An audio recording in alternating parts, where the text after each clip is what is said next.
bientôt 80 participants, donc je pense qu'on peut démarrer. Donc rebonjour à tout le monde et merci de vous être connecté à ce webinaire, c'est super sympa. Donc comme je disais, j'espère que tout le monde s'est bien baladé dans les salles d'expo virtuelles du pôle Habitat. Donc la plateforme elle est ouverte encore au moins jusqu'à demain. Les votes jusqu'à demain midi. Donc là aussi, n'hésitez pas à aller regarder les vidéos des challenges de nos adhérents, des chantiers de l'innovation qui sont super cette année, et l'atelier R&D partenaire promoteur, où il y a 2 dossiers là aussi très intéressants. Donc on est là aujourd'hui dans ce webinaire pour parler d'un sujet d'actualité. Là, on peut pas mieux tomber en termes d'actualité. Donc l'ARE 2020, comme le titre l'indique, c'est dans 6 mois. On va rentrer dans le détail après. Et on a la chance d'avoir avec nous François et Olivier. Je vous laisse vous présenter. Olivier. Ok, donc bonjour à toutes et tous, Olivier Mahul. Je suis le directeur technique d'ABM Énergie Conseil, pour dynamique environnementale. Et je pense qu'on se connaît pour beaucoup, en tout cas. Bonjour à nouveau à toutes et tous, bienvenue. Et je m'appelle François Turlan et je suis le dirigeant du groupe Bastide-Bondou, confrère et collègue de ABM et notamment sur cette réglementation et la mise en place de cette réglementation. Merci à tous d'être là. Donc, on va bientôt atteindre les 100 participants, c'est sympa. Donc, les règles, je les répète une dernière fois. N'hésitez pas à poser vos questions là, soit dans le chat, soit dans la partie Q&R. On essaye de répondre au fur et à mesure. Comme on est 3, il va y avoir un qui parle et 2 qui essayent de répondre. Je ne sais pas si on arrivera à traiter toutes les questions, mais on va en faire un maximum en tout cas. Alors, cette RE 2020,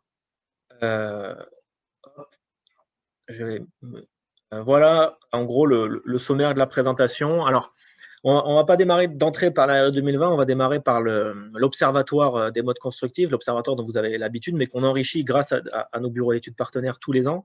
On va le présenter cette année pour la première fois sur le logement collectif. Et en fait, on a pensé que c'était intéressant de le faire puisqu'on va mettre ça un petit peu au regard, enfin, c'est un peu une tendance marché, on va dire. On va mettre ça un petit peu au regard des annonces faites sur la RE 2020. Et vous allez voir que c'est assez intéressant. Pardon. Donc, cet observatoire, justement, comme je disais, il est alimenté tous les ans par nos bureaux d'études partenaires, que je remercie beaucoup parce qu'ils font un super travail pour alimenter cet observatoire qui nous sert beaucoup dans toutes nos actions. Donc, nos bureaux d'études partenaires ABM Énergie Conseil et Bastide-Bondou qui sont là avec nous, mais aussi ETC, le groupe Loriot et Energis. Donc, merci à tous. Alors, sur la maison individuelle, on va séparer maison individuelle et collectif. Ça va être beaucoup de chiffres, beaucoup de données, donc je vais passer assez vite, mais comme il y a le replay, vous pourrez regarder et vous concentrer un petit peu plus peut-être sur vos zones géographiques. Donc, on est sur un échantillon de près de 125 000 maisons, donc assez représentatif en termes de géographie et donc de marché. Donc, c'est assez, je pense qu'il est assez robuste, assez pertinent. Ce qu'on voit, alors première donnée, c'est le nombre de pièces. On voit qu'on est majoritairement sur des 4 pièces, 5 pièces. C'est assez courant, il n'y a pas de surprise. Je vais essayer d'interpréter à chaque fois les slides lorsque c'est possible. Là, c'est quelque chose d'assez courant et on a les tendances. En fait, les données remontent à 2016. Donc, là, au niveau tendance, c'est assez stagnant, on va dire. C'est toujours, il n'y a pas de grosses évolutions en tout cas. Sur la chape moyenne, on va voir que la chape va prendre encore plus d'importance là dans la RE 2020. On est sur 107 mètres carrés. C'est pareil que c'est la même moyenne que l'année dernière. 107 mètres carrés avec 100 mètres carrés pour les maisons de plein pied et 118 pour les maisons à R+1. Je vous laisse là aussi découvrir en fonction de votre zone géographique, alors qu'ils sont classés par zone climatique. Je vous laisse découvrir là où vous vous trouvez à chaque fois. Au niveau des tendances entre rez-de-chaussée et étage. Donc, le 1 étage, là, sur le graphe, c'est rez-de-chaussée. Le 2 étages, c'est R+1. Donc, on a vu que l'an dernier, alors, c'était peut-être dû aux données qui étaient récoltées, mais on pensait qu'il y avait une tendance, entre guillemets, à la densification avec de plus en plus de R+1, on va dire, une légère tendance, hein. Mais on voit que là, on a repris les tendances classiques avec quand même une majorité de maisons de plein pied. Au niveau des modes constructifs, on y reviendra là aussi quand on parlera de la RE, mais là aussi les tendances de marché, on va dire, sont assez, sont les mêmes par rapport à l'année dernière, avec une grande majorité de parpaings et de maçonnerie en général. On voit que l'ossature bois est à 2%, et on voit surtout que par zone géographique, là ça dépend, je pense, des habitudes locales, hein, la brique ou le parpaing est plus présent d'une région à une autre en fonction des habitudes. Au niveau des types de planchers bas, là aussi on est sur des tendances bien évidemment avec une grande majorité de vides sanitaires, mais quelques terre-pleins quand même, notamment dans les zones H1C ou H2B où il s'en fait encore quelques-uns. Ça serait intéressant de voir l'impact de la loi Elan, dont on va parler demain d'ailleurs, et des études de sol sur ces tendances-là, puisque voilà, les dispositions forfaitaires ne permettent pas de faire de terre-plein. Donc là aussi, ça va être intéressant de voir l'évolution de cet indicateur. La perméa, là aussi classique, hein, 2/3 de perméa 0,6. Alors ça, c'est les perméas études thermiques, hein, si je ne dis pas de bêtises, donc ce n'est pas les perméas mesurés. Sur les VMC, bon là, le constat est toujours aussi implacable, on va dire, et aussi net. On est bien majoritairement en simple flux par rapport à la double flux. Au niveau des modes de chauffage, là aussi, pas vraiment de surprise, on va dire. On est à une forte tendance de pompe à chaleur. On est à plus de 60% en pompe à chaleur, avec une vingtaine de pourcents au niveau gaz, de maisons gaz au niveau national. Vous vous doutez qu'on aura l'occasion d'en reparler dans ce webinaire. L'eau chaude sanitaire, de la même manière, on est très souvent, quasiment une fois sur deux, avec des pompes à chaleur double service et du chauffe-eau thermo associé au gaz dans beaucoup de cas. Alors ça, c'est intéressant, enfin tout est intéressant, mais ça c'est intéressant aussi. Le Bébio, enfin l'écart de Bébio entre Bébio Max et le Bébio Projet, on voit qu'on est de manière là aussi assez, ça stagne, hein, au fil des années, à une dizaine de pourcents d'écart entre le Bébio moyen, enfin le Bébio du projet et le Bébio Max. C'est comme tous les ans la même explication, c'est que c'est cette marge, hein, qu'on prend par rapport au descriptif technique pour se caler comme il faut par rapport au Bébio. Donc c'est pas 10% qui sont facilement, on va dire, dont le gain est facile, mais c'est vraiment 10% de marge d'erreur qui est laissée, puisque les Bébio par rapport au PC sont déposés à ce moment-là. Donc c'est cette marge d'erreur qu'on prend à chaque fois. Et sur le CEP, un écart moyen là de 13,5% aussi. Donc même travail pour le logement collectif. Alors là, avec un échantillon, comme c'est un observatoire qui démarre, il est un peu moins ancien que celui de la maison. On est sur un peu plus de 22 000 logements observés sur des répartitions nationales, alors qui sont pas aussi représentatives que sur la maison. Donc peut-être va falloir un petit peu peut-être nuancer certains chiffres, hein, en tout cas les mettre au regard de la viabilité de l'échantillon. Mais c'est un échantillon là aussi qu'on va développer, qu'on espère en tout cas développer, et qui sera très pertinent, je pense, dans les années à venir. Donc on est sur une tendance là aussi de 25 logements par bâtiment, par projet du coup. Donc une chab moyenne à peu près 1400 mètres carrés, avec une moyenne de SRT sur chab à 1,28. La SRT, là aussi on va le voir, qui au niveau RE 2020 aura tendance à disparaître. Les modes constructifs, là, ce dont on se rend compte, c'est que on est de plus en plus en maçonnerie par rapport au béton. Donc c'est vraiment la maçonnerie qui en collectif se continue à se développer très bien. Les systèmes sont de plus en plus fiables et robustes. On voit là aussi, il y a 1% d'ossature bois. On en reparlera, vous vous en doutez. Au niveau VMC, c'est encore plus implacable que pour la maison. On est à 100% d'I gros B. Alors, toujours à remettre, hein, même pour les modes de structure, toujours à mettre au regard de l'échantillon, hein, qui n'est pas totalement représentatif du national. Là, on ne peut pas dire que c'est vraiment robuste au niveau national. En tout cas, pas encore. Donc, toujours un peu de nuance par rapport à ces chiffres, hein. Le mode de chauffage, bon, là, on est quand même assez proche des tendances marché qu'on peut imaginer, avec une énorme part du gaz dans le logement collectif, 3% de pompe à chaleur. Et on va le voir pour l'eau chaude sanitaire, elle est souvent, enfin, très très souvent associée au gaz, que ce soit en chaudière individuelle ou en chaudière collective. Les écarts de Bébio, là, on est à 14%, mais à peu près pour les mêmes raisons que pour la maison, et le CE à 11%. Et une valeur qui est intéressante aussi de voir un peu comment on se positionne par rapport au pan thermique, donc avec une valeur garde-fou à 0,6. Bon, là, on voit qu'à chaque fois qu'on flirte avec la limite, voilà, sur les ponts thermiques, qui est vraiment qui auront vraiment un rôle à jouer là aussi dans le Bébio, là, comme on va le voir par la suite.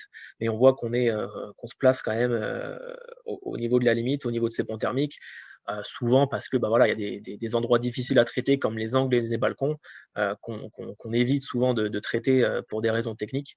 Ça se ressent un petit peu sur ces chiffres. Donc voilà pour l'observatoire. Alors c'est beaucoup de chiffres, beaucoup d'informations. Mais c'était intéressant de commencer par ça, parce qu'on va mettre bien évidemment tous ces chiffres-là au regard de l'éventuel impact que peut avoir la RE 2020. Donc RE 2020, ça y est, on rentre là dans le sujet que vous attendez. Voilà, le titre de la partie, c'est 6 indicateurs pour une nouvelle réglementation. Pourquoi ? Parce qu'il y aura 6 indicateurs phares, 6 indicateurs réglementaire en fait au niveau de cette RE 2020, et donc Olivier et François vont vous les détailler. Je pense que c'est toi, Olivier, qui démarre pour nous les présenter. Donc effectivement, je vais vous présenter les bases de cette RE 2020, et notamment aussi ces petites différences par rapport à la RT 2012, où le référentiel le plus c'est moins. Et François s'intéressera plus particulièrement au confort d'été. Allez, je vais commencer. Donc déjà, pour vous rappeler que cette réglementation embarque 3 items principaux, donc l'énergie, le carbone et le confort d'été. Que pour chacune de ces catégories, on a des indicateurs, comme l'a rappelé Julien, qui seront réglementaires, avec des seuils à respecter. Pour ce qui concerne l'énergie, qui ressemble dans la méthodologie quand même beaucoup à ce que l'on connaît à RT 2012, on verra que dans les chiffres, ce n'est pas tout à fait pareil. Mais en tout cas, le coefficient Bébio, c'est une notion que l'on connaît déjà dans la RT 2012 et qui concerne les besoins de chaud, de froid et d'éclairage du bâtiment. Donc, c'est un sujet qui va être très important, notamment par rapport à la hausse de performance qui est demandée dans cette future réglementation.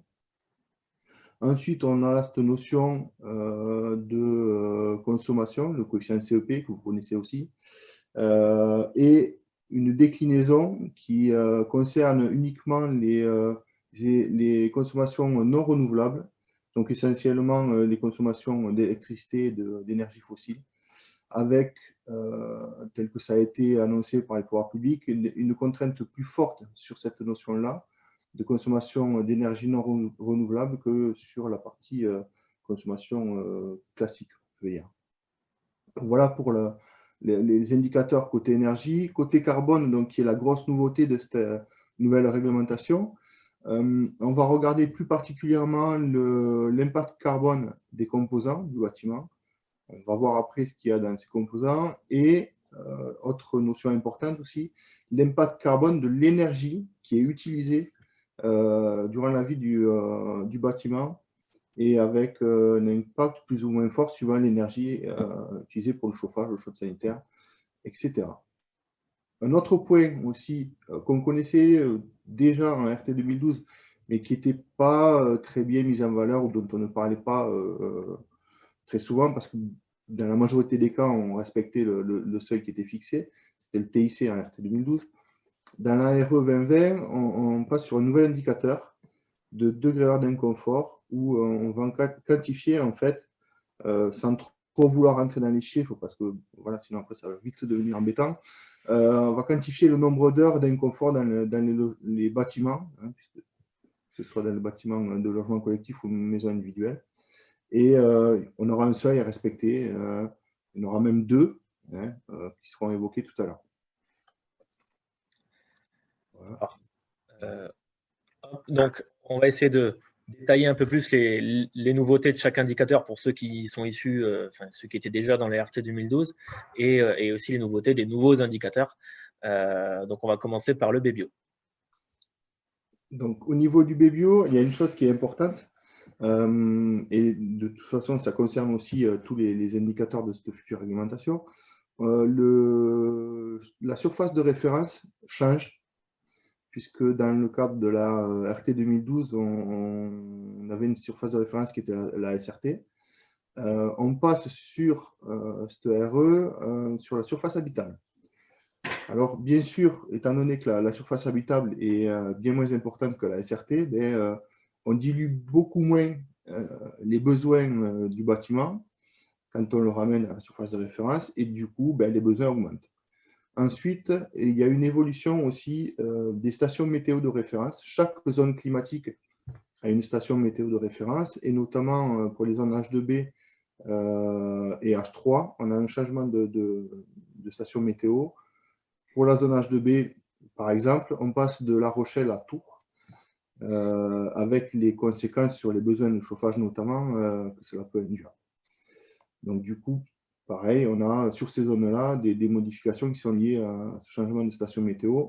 En plus de cela, on a mis à jour dans cette réglementation RE 2020 les fichiers météo avec des statistiques plus récentes qui démontrent, malgré le réchauffement climatique, que les besoins de chauffage en hiver sont plus importants dans la majorité des zones climatiques, sauf pour les zones H1B et H2C. Mais globalement, les besoins de chauffage augmentent aussi à cause de la mise à jour de ces fichiers météo. Hein. Au niveau de ce qui change aussi par rapport à la RT, c'est la prise en compte systématique des besoins de froid. Dans le cadre de la RT 2012, on ne comptabilisait les besoins de froid que dans les bâtiments qui étaient refroidis ou partiellement refroidis. Là, ils sont systématiquement calculés. Et donc, ça rajoute en fait une case à la valeur du BBio qui n'existait pas avant, sauf pour les bâtiments qui étaient climatisés. C'est un premier renforcement déjà en comptant les besoins de froid en fait. Sans même changer de quoi que ce soit, on comptabilise quelque chose de plus. Donc forcément, le coefficient est différent et plus pénalisant normalement. Au niveau de l'éclairage, bon, c'est à peu près équivalent, donc il n'y a pas de modification majeure de ce côté-là. Toutes ces modifications de prise en compte du BBio font qu'effectivement, en RE 2020, le coefficient BBio augmente. On va voir dans le slide suivant qu'il y a plusieurs effets. Je passe, c'est vrai. Donc, le premier effet est lié au changement de surface habitable. Et le deuxième, c'est le nouveau moteur, où on voit apparaître, je ne sais pas si vous le voyez bien, mais le petit trait bleu qui représente 1,9 points, si je le vois bien aussi, qui correspond aux besoins de froid. Et on s'aperçoit là qu'effectivement, si on veut comparer un coefficient BBio RT 2012 pour la même maison, là, qui est une maison de 90 mètres carrés en zone H2B, on a une augmentation avec la version RE 2020 de près de 55%. Donc, on ne peut pas vraiment comparer les deux. Et les repères que l'on avait en termes de valeur en RT 2012 ne seront plus du tout valables pour la RE 2020. Sachant que dans ce qui est exposé là, on a pris un descriptif RT 2012 et on a mis un RE 2020. On ne parle pas là d'augmentation des performances telles que c'est prévu dans les seuils qu'on évoquera plus tard. Voilà. Tous ces changements de paramètres d'entrée, effectivement, font que bon, c'est difficilement comparable les BBio RT12 et les BBio RE 2020. Après retraitement, la valeur de BBio RE 2020 sera un petit peu plus basse. Voilà. Si on regarde les logements collectifs, donc c'est un exemple d'un bâtiment de 60 logements, toujours en zone H2B, on retrouve le même phénomène avec une augmentation liée à la surface habitable et aussi au moteur RE2020, toujours pareil, avec cette petite brique supplémentaire de besoin de froid, même si on se rend compte qu'elle n'est pas non plus très importante sur cette zone-là. Si on avait regardé la zone H3, les besoins de froid, forcément, ont été bien supérieurs.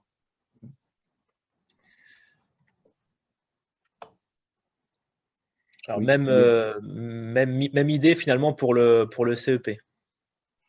Oui, alors sur le CEP, effectivement, mais par contre, je pense que tu as été un peu vite. Oui, j'ai sauté une slide, excuse-moi, c'est celle-là. T'as hyper. Hein. Pour voir si tu suivais, c'est pour ça. Oui, j'essaie. Au niveau donc, du CEP, on retrouve effectivement un petit peu les mêmes choses. Par rapport au périmètre du calcul des consommations, il y a quand même une nouveauté dans la RE 2020 qui concerne plus particulièrement les bâtiments de logement collectif, puisque en plus des 5 usages que l'on connaît de la RT 2012, qui sont le chauffage, le refroidissement, l'eau chaude sanitaire, l'éclairage, les auxiliaires de ventilation et de distribution, on va rajouter en plus des consommations liées aux ascenseurs, à l'éclairage et à la ventilation des parkings. Voilà. Donc ça, c'est une nouveauté de ce moteur RE2020. Donc il va falloir que concrètement, quand on va réaliser une étude, il faudra que l'on connaisse aussi les caractéristiques de ces systèmes-là. Chose que l'on ne demandait pas jusqu'à présent. Négligeable en collectif, ça. C'est un collectif, exactement. Sauf si vous avez une maison avec un ascenseur, mais c'est assez rare. Au niveau des surfaces de référence, tout pareil que pour le BBio, la SRT devient la CHAB. Les fichiers météo, on ne tenait pas forcément sur les consommations. Et en plus, il y a une petite modification sur les consignes de chauffage en période d'arrêt. Pareil, on ne va pas rentrer dans le détail. Voilà. Tout ça fait que les consommations augmentent par rapport à ce que l'on connaît aujourd'hui. Il y a dans les consommations de RE 2020 une différence qui est liée à l'indicateur des degrés d'inconfort, avec ces notions de seuil que vous expliquera tout à l'heure François. Mais on va dire que dans la majorité des cas, on va prendre en compte des consommations forfaitaires de froid dans le calcul du CEP. Alors, elles seront forfaitaires s'il n'y a pas de système de froid qui sont prévus dans le bâtiment. Sinon, on prendra les valeurs réelles des systèmes. Mais voilà, cette pénalisation augmente aussi forcément la valeur des consommations de ce RE. Au niveau de l'algorithme de l'éclairage naturel, il a été amélioré, donc ça, c'est un point positif. Il faut le noter. Il y a pas de rouge, il y en a des vertes aussi. Au même titre que les besoins de chaude sanitaire. Alors, ça varie suivant les zones climatiques, mais on a quand même la petite flèche verte. Donc voilà, dans certaines zones, ça sera plus favorable, et dans d'autres, un petit peu moins.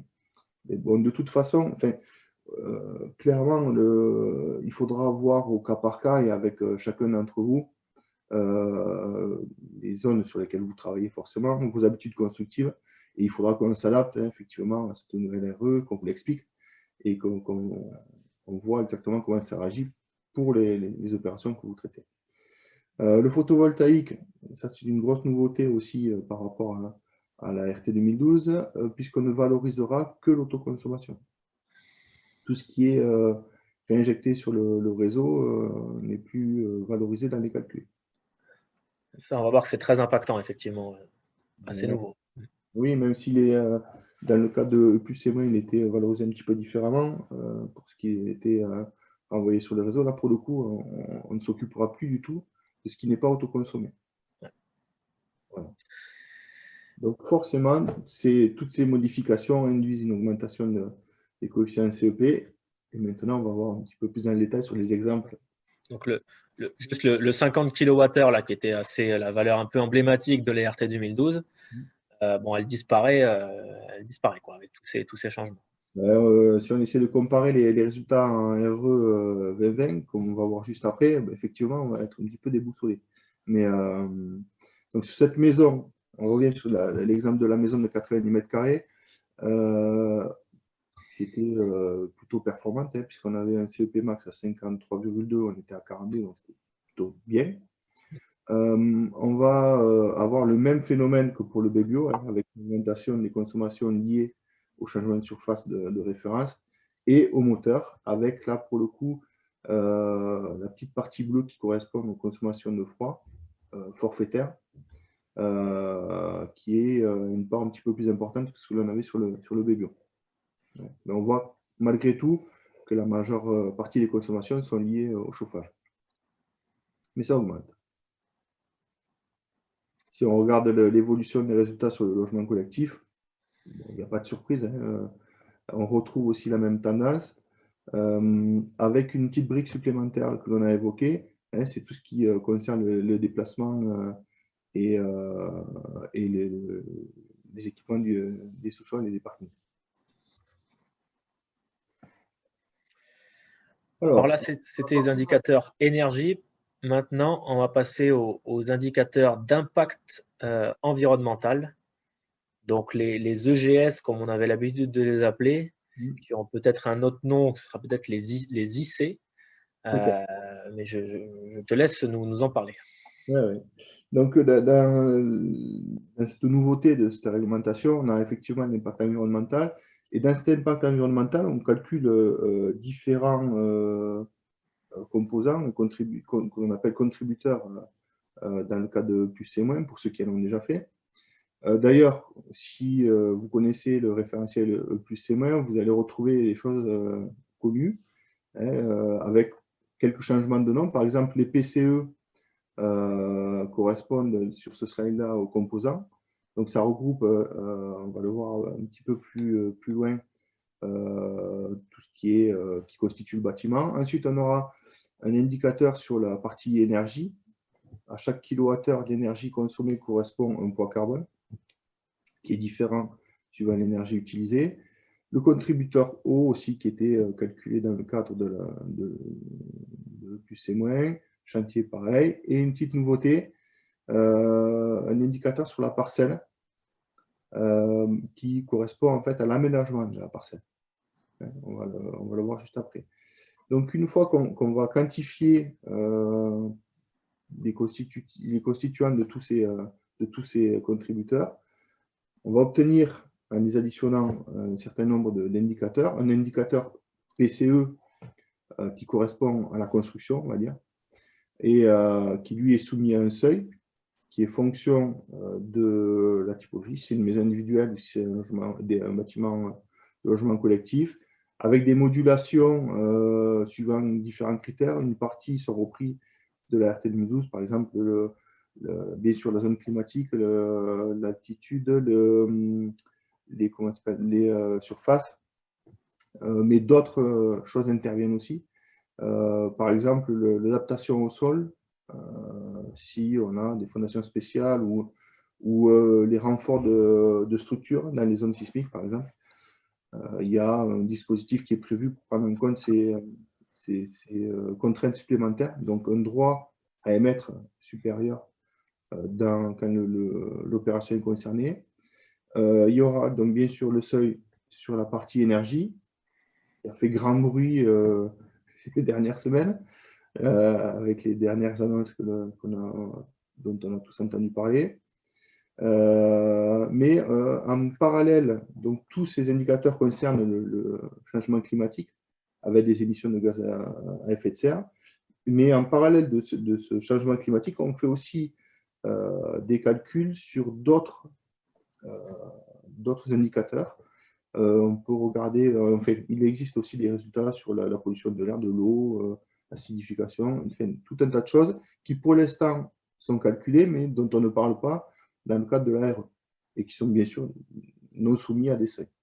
Mais il n'est pas impossible qu'à l'avenir, on commence à regarder ces autres indicateurs qui sont calculés de toute façon depuis le début.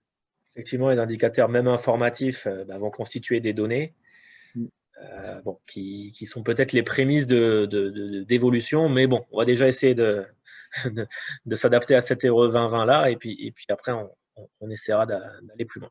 Ouais, j'ai d'ailleurs oublié de faire une petite mention quand j'ai commencé mon exposé, c'est que dans le cadre de cette réglementation, on calcule tout un tas d'indicateurs, de coefficients, et il y a les 6 majeurs que l'on a vus qui sont soumis à des seuils, donc qui sont réglementaires. Il y a aussi beaucoup d'indicateurs qui sont calculés à titre pédagogique, c'est-à-dire qu'ils sont affichés, c'est pour que le maître d'ouvrage prenne en compte le sujet traité et essayer de faire évoluer les choses, quoi. Voire éventuellement de basculer certains indicateurs pédagogiques en indicateurs réglementaires à l'avenir. Nous, on va effectivement, il y aura pas mal d'indicateurs pédagogiques, mais on va se concentrer sur les indicateurs réglementaires, en tout cas sur cette présentation. Donc, pour vous expliquer un petit peu plus en détail comment se fait un calcul d'impact environnemental, vous avez un petit schéma qui explique, grosso modo, comment on regarde l'impact d'un produit. Alors, on part de l'extraction des matières premières, sa fabrication, son transport jusqu'au point de mise en œuvre, sa mise en œuvre, son utilisation et sa fin de vie. Qu'est-ce qu'on en fait? On le met en décharge, on le recycle. Si on le recycle, qu'est-ce qu'on en fait et quels bénéfices cela peut avoir?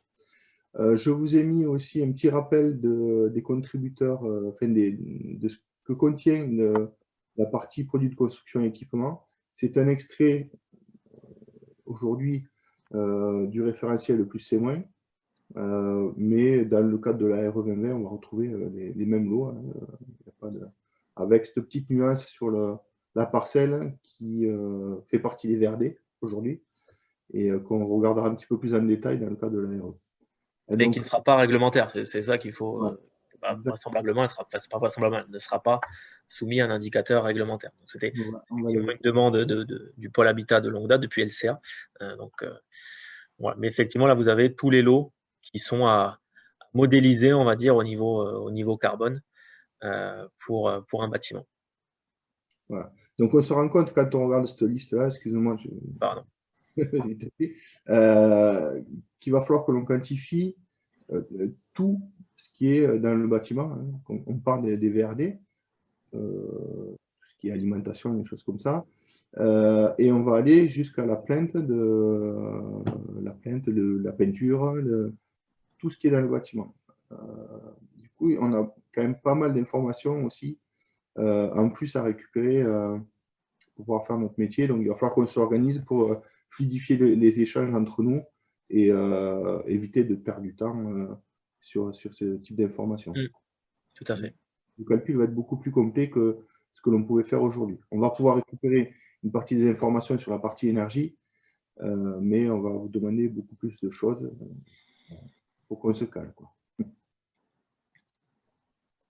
Alors, pour calculer un impact environnemental d'un bâtiment, on va effectivement quantifier la quantité de chaque produit et à chaque produit, on va y associer un impact environnemental ramené à ce qu'on appelle l'unité fonctionnelle.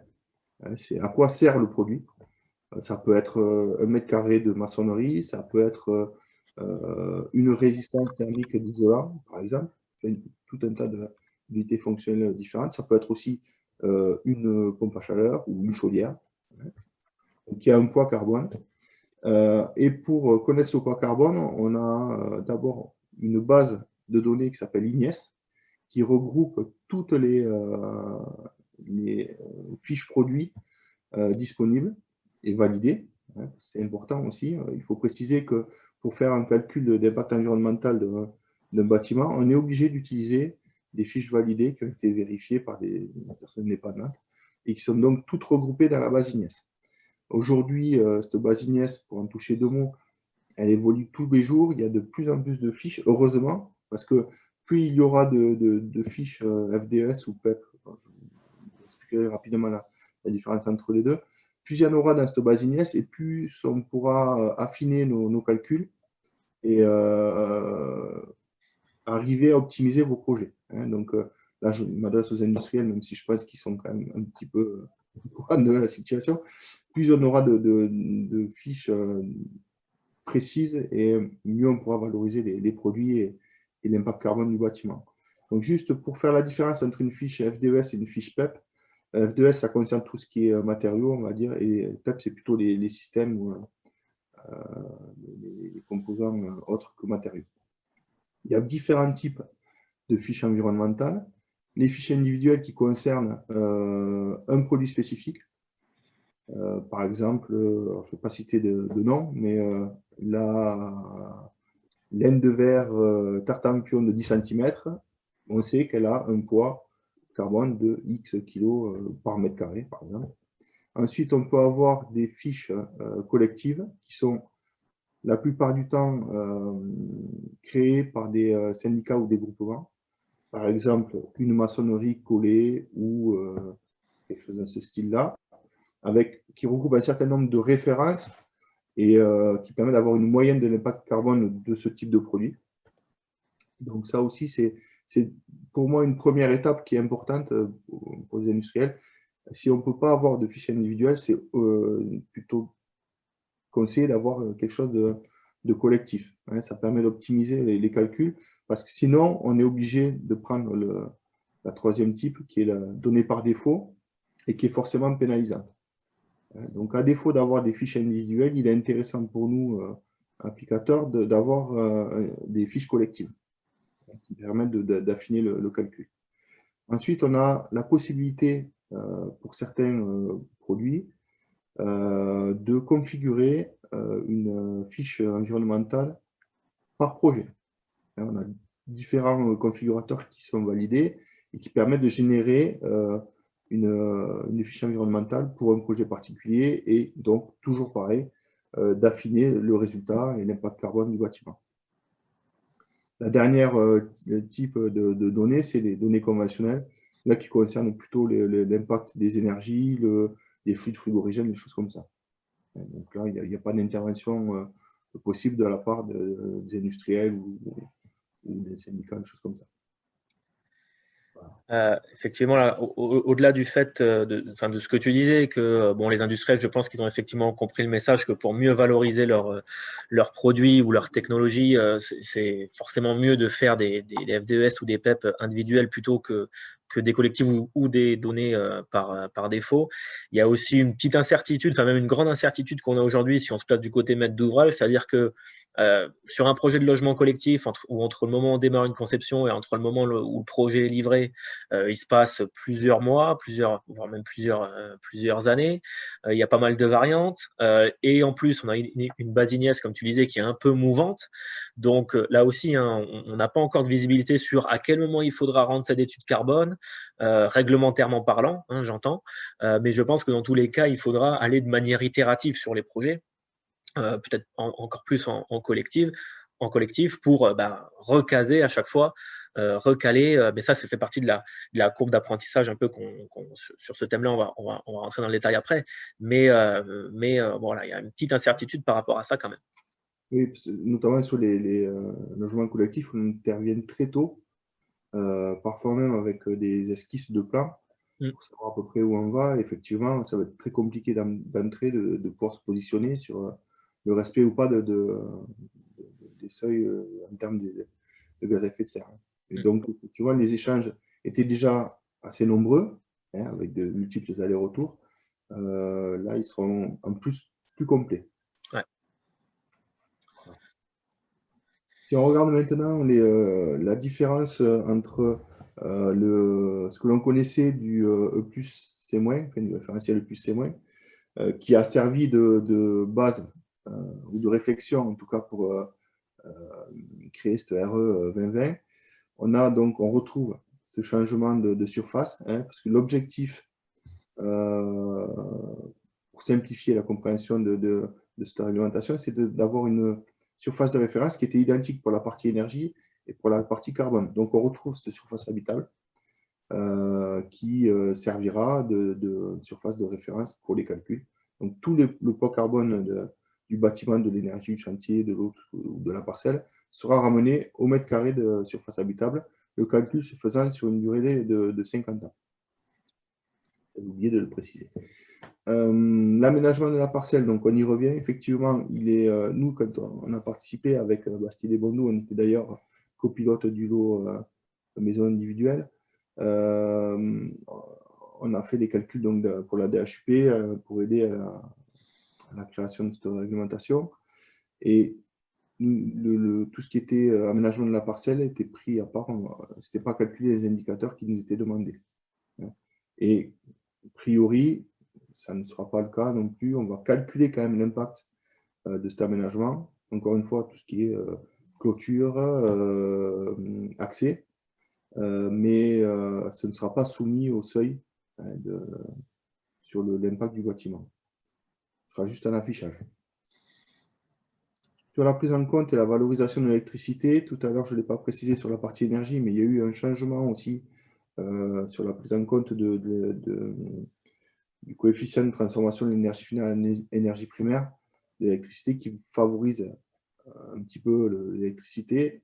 Ce n'est pas une révolution, je vous le dis. Ce n'est pas la partie électrique et la partie énergie qui constitue la révolution. Ce qui est un petit peu plus impactant, c'est l'impact carbone du kilowattheure d'énergie électrique, qui était pris à 210 grammes par kilowattheure dans le cadre de plus et moins, et qui passe à 79, donc quasiment 3 fois moins, dans le cadre de la RE 2020. C'est aussi soumis à des grandes discussions. C'est vrai qu'on a beaucoup parlé du 2,3, mais on va se rendre compte que c'est ce 79 là qui a un impact fort, on va dire. Oui, je te confirme que la grosse différence, elle se fait là, clairement. Le module D, donc c'est tout ce qui est lié au recyclage et à la réutilisation, est mieux valorisé dans ce RE aussi, notamment par rapport au bois. On en a beaucoup parlé du bois. Et une nouveauté aussi, alors qu'on évoque plus ou moins, c'est la CV dynamique qui est retenue dans le cadre de ce RE, alors qu'on était sur quelque chose de statique dans le cadre de l'énergie carbone. En fait, la différence, c'est qu'en ACV dynamique, on prend en compte les émissions de gaz à effet de serre au moment où elles interviennent dans le temps. Alors, l'effet immédiat de cette façon de calculer, c'est qu'on retarde certaines émissions, et notamment si on favorise quelque part le bois avec ce calcul-là. C'est une émission si on le brûle, par exemple, l'émission se fait après les 50 ans de calcul. Voilà. Nouveauté aussi dans le cadre de cette RE, c'est le calcul du carbone stocké dans le bâtiment, qui est un indicateur pédagogique pour l'instant, mais qui ne le restera peut-être pas très longtemps, puisque c'est clairement là aussi un indicateur qui concerne l'utilisation du bois dans la construction. Et au vu des dernières annonces, effectivement, on voit que le bois devrait prendre de l'ampleur. Après, comme je le dis souvent, il faut qu'on travaille sur cette RE et puis nous verrons bien ce que sera l'avenir. Pour l'instant, c'est encore difficile de le dire, je tiens à le préciser. On me félicite beaucoup, tu t'en doutes. C'est pas aujourd'hui ni d'ici la fin de la semaine qu'on pourra dire à tout le monde, vous allez construire comme ça. Oui, on va effectivement, le but de toute façon là, c'est de constater. On a forcément la CV dynamique, par exemple, a fait beaucoup parler. Je pense que beaucoup de gens là qui nous écoutent ont un avis sur cette ACV dynamique. Bon, nous aussi, en tant qu'organisation professionnelle, on en a un également sur la CV dynamique, comme sur tout ce qu'on va présenter. Le but là, c'est d'être factuel. De dérouler ce qu'on sait comme information, ce qu'on connaît, et d'essayer de mesurer un petit peu les impacts. Mais bon, après, les avis, on les défendra et on en reparlera peut-être un petit peu à la fin.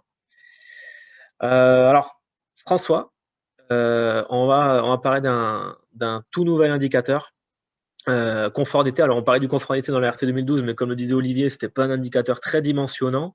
Là, on va avoir quelque chose de vraiment, vraiment nouveau.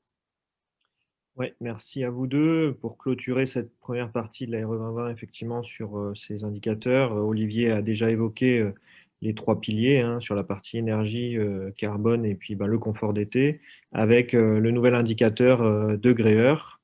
Les degrés-heure, comme le disait Olivier, c'est la quantité d'heures, le nombre d'heures sur une année pour lesquelles on constate un écart de température par rapport à une température dite de confort adaptatif qui se traduit par une température de 26 degrés la nuit et pour faire simple, de 28 degrés le jour. Et en fait, on compare donc dans le calcul des degrés-heure, enfin le nombre de degrés-heure finalement sur l'année pour le projet et on va le comparer à des seuils qui ont été définis pour cette réglementation, un seuil bas et un seuil haut.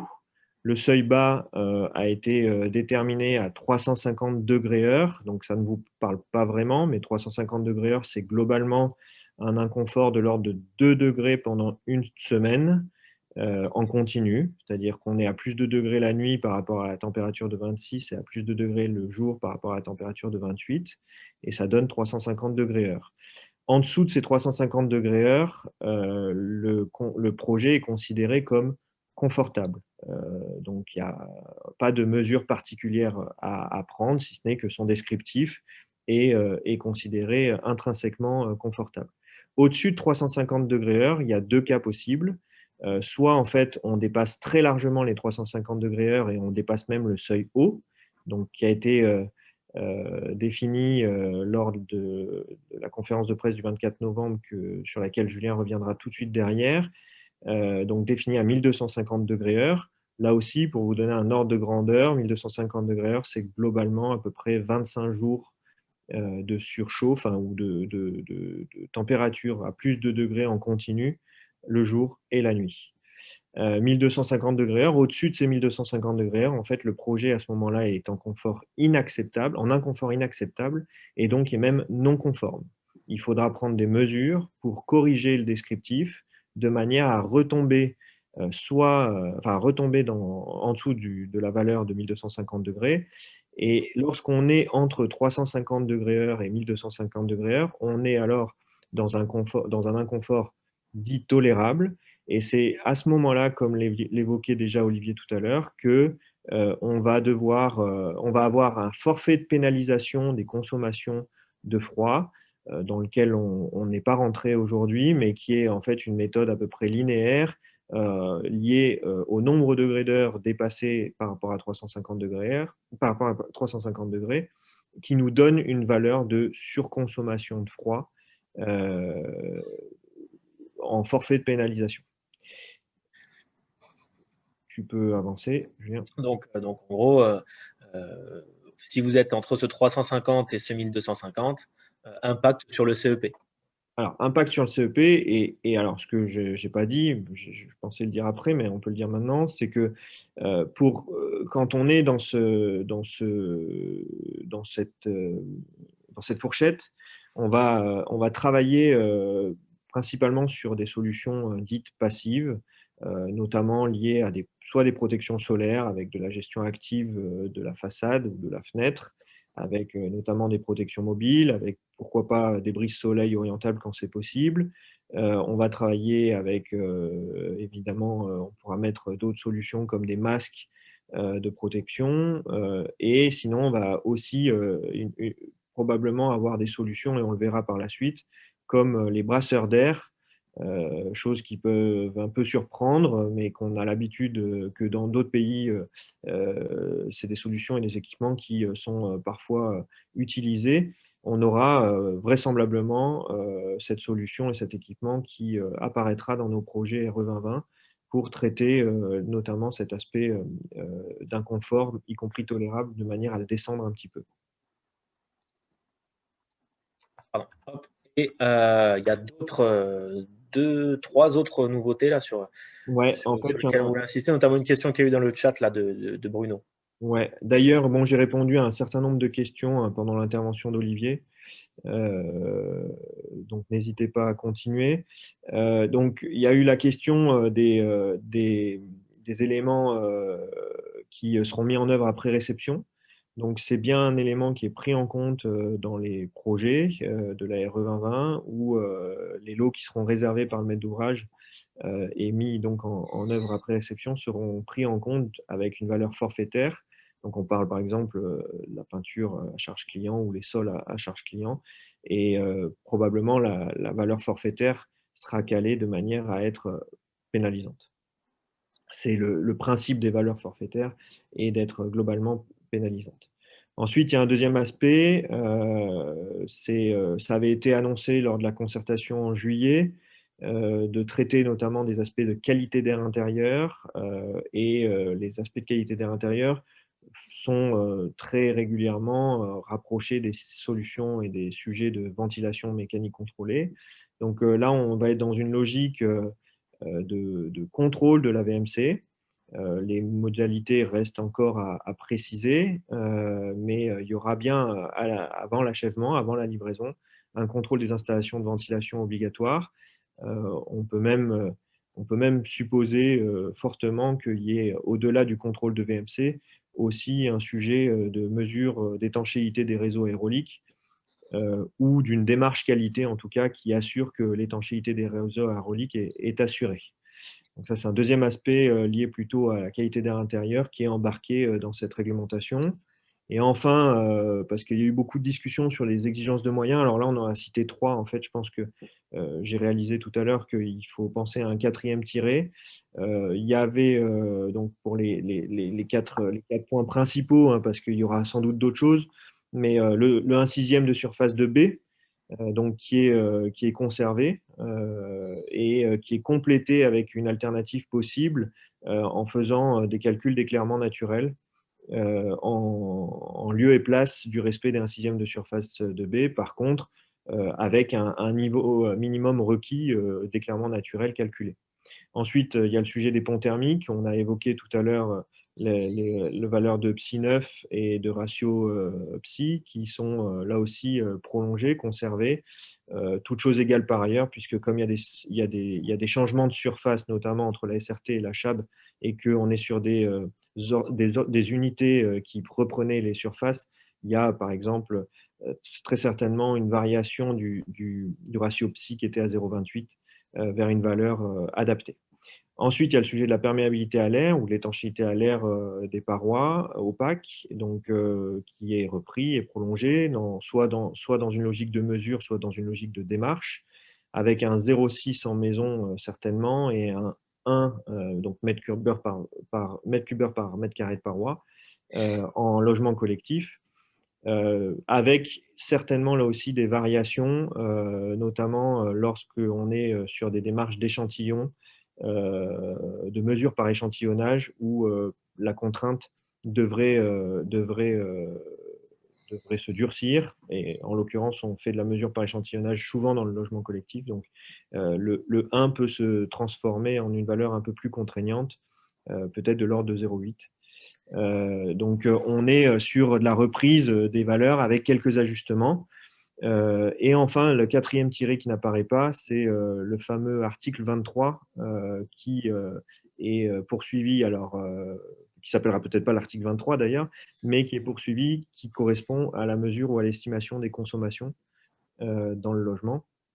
Donc, il y a bien la notion de mesure ou d'estimation, c'est-à-dire que pour ceux qui pouvaient être inquiets à devoir mettre des sous-compteurs par usage, il n'y a pas d'obligation, on peut rester dans le même dispositif qu'aujourd'hui,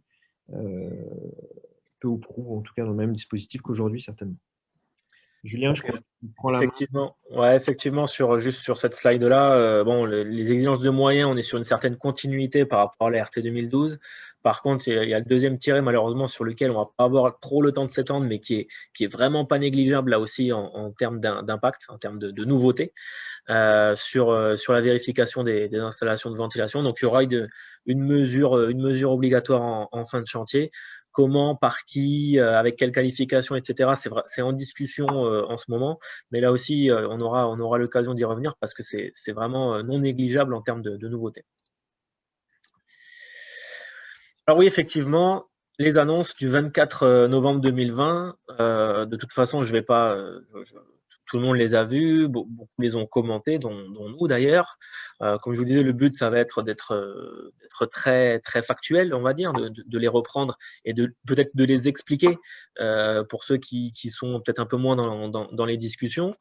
Mais là encore, bon, elles ont été assez inattendues, assez, on peut dire presque brutales, hein, ces annonces-là. On va pas se mentir non plus. Mais voilà, c'est des objectifs très très ambitieux. Donc je vais vous les détailler. La première, c'est le calendrier, qui est déjà une ambition en soi, dans le sens où on partirait sur une mise en application de cette RE 2020 pour le logement en tout cas, hein. Tout ce qu'on dit est vraiment très logement là, depuis le début, et va être logement jusqu'à la fin, hein. Donc une mise en application pour les permis de construire déposés à compter du 1er juillet 2020. Donc je vous laisse faire le rétro-planning dans votre 2021, oui, pardon. Oui, on va aller aussi vite quand même. 2021. Donc, je vous laisse faire le rétro-planning dans votre tête, mais en gros, on va être sur une publication des textes au mieux fin janvier, début février, vraiment au mieux.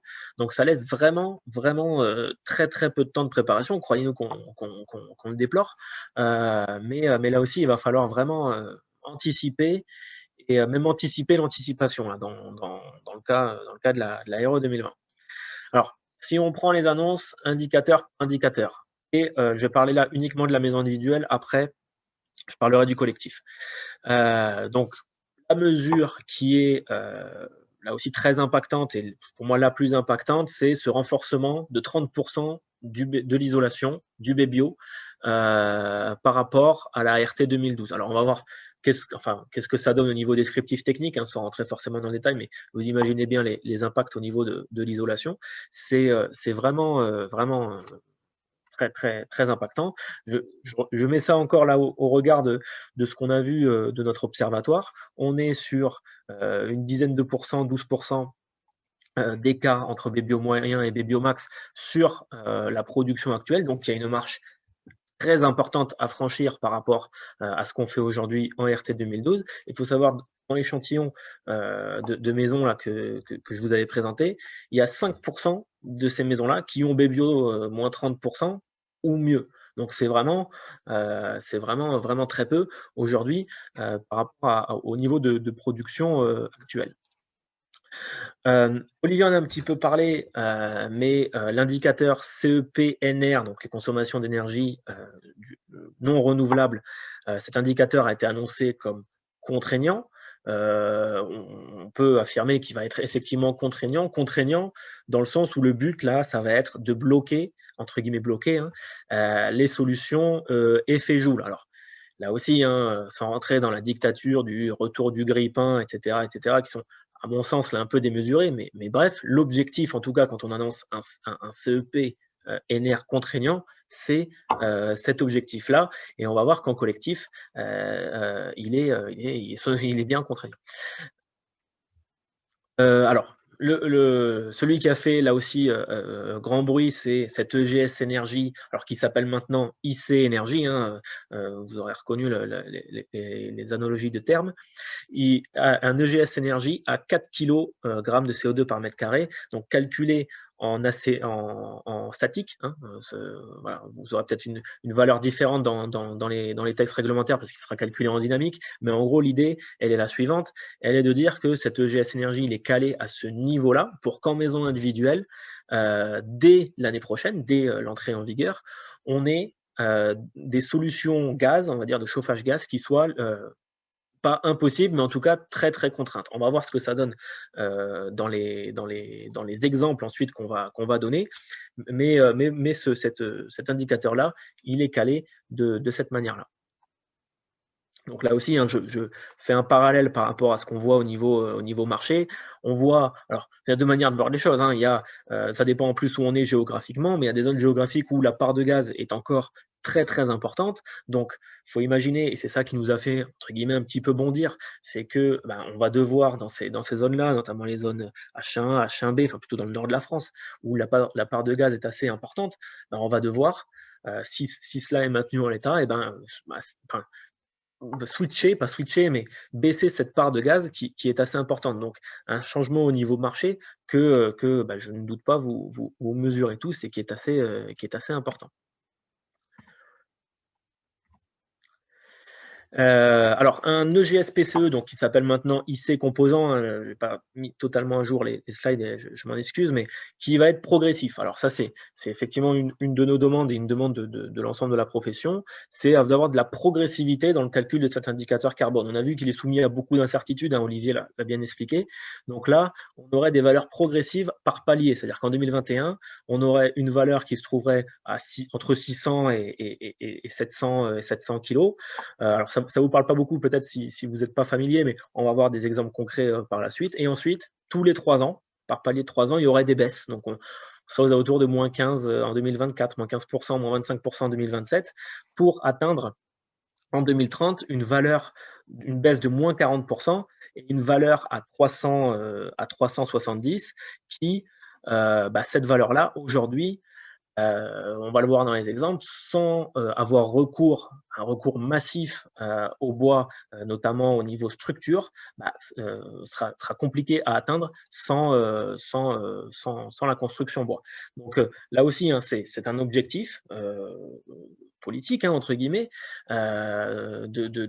qui suit la stratégie nationale bas carbone que vous connaissez peut-être, c'est-à-dire fin du recours aux énergies décarbonées et un maximum de matériaux biosourcés, enfin qui stockent du carbone, en tout cas théoriquement, hein, selon certains, qui stockent du carbone pour la construction. Donc voilà, des objectifs, comme je disais, assez ambitieux qu'il va falloir relever. Au confort d'été, comme l'a dit François, il l'a bien rappelé, donc je ne m'étends pas dessus. Un seuil bas à 350 et un seuil haut à 1250, avec là aussi des dérogations pour les zones chaudes, parce qu'on va se rendre compte que dans les exemples qu'on va donner, qu'en zone H3, on dépasse allègrement assez facilement les 1250 et qu'ensuite, on va voir l'impact que ça aura. Pour le collectif, l'idée est la même, la temporalité est un peu différente. Un début à moins 30%, où là, il va falloir beaucoup jouer sur les ponts thermiques, à mon sens. Enfin, ça va être l'une des problématiques, enfin, l'un des enjeux. Donc là aussi, hein, la marche est assez importante à franchir. Et dans l'échantillon que je vous ai présenté, les B-bio, moins 30% ou mieux, c'est même pas 10% de la production. On est toujours en collectif, hein, excusez-moi, le type maison individuelle ne correspond pas. Donc on est toujours en collectif, donc un CEPNR contraignant de la même manière pour la maison, mais un EGS énergie un peu plus décalé dans le temps. Pourquoi? Parce qu'on a une part de gaz qui est assez importante là en collectif, donc la marche à franchir est encore plus importante. Donc là, il y a un délai, entre guillemets, de 3 ans qui est laissé, c'est-à-dire que l'EGS énergie, donc lycée énergie, est calé à 14 kg en 2021, puis il est rabaissé de manière assez drastique à 6 kg en 2024, le but étant de contraindre le 100% gaz dans les logements. On va voir qu'il y a des solutions, peut-être, pour répondre de manière variée à toutes ces contraintes. Donc là, je rappelle, par rapport à l'échantillon, on est à plus de 80% en gaz, donc une marche encore plus compliquée à franchir. En 2024, en 2024, c'est demain, hein, donc voilà, et surtout un vecteur pompe à chaleur qui va être vachement poussé et qu'il va falloir développer, que ce soit en termes de conception ou de produit.